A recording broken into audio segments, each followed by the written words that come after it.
It's a story that has a ripple effect and implications far beyond just the energy markets. But this is interesting because what Russia and the Saudis effectively have created is more pressure on the United States, the biggest output player here, to effectively provide a bit of a support here. Talk us through what we're seeing.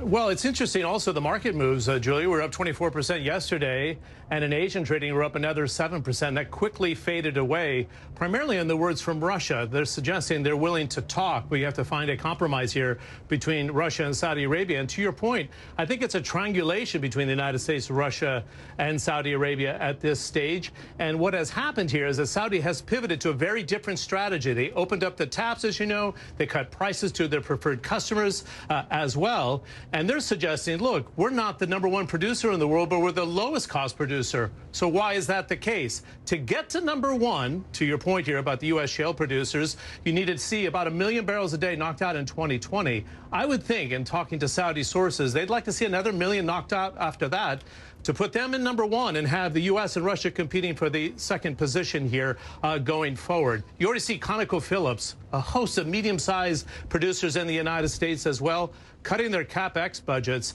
and they're already starting to see their production dropping, Julia. So it is having an effect. And I thought we'd get above $30 a barrel for Brent today. It just isn't happening because the confidence isn't there. Yeah, there's just too much going on. This is just one little piece of a way bigger issue that's going on right now. And when we're throwing words around like recession, depression, whatever's going on to try and extract oil out is perhaps a side issue at this stage. What about people rethinking here? Are the Russians perhaps having second thoughts? Are the Saudis holding firm? And what about pressure on Congress? Because President Trump said he didn't want intervention and he wanted oil prices lower, and you can't then cry when they go too low. You know, I was thinking about this, Julia, because the U.S. likes the Goldilocks price.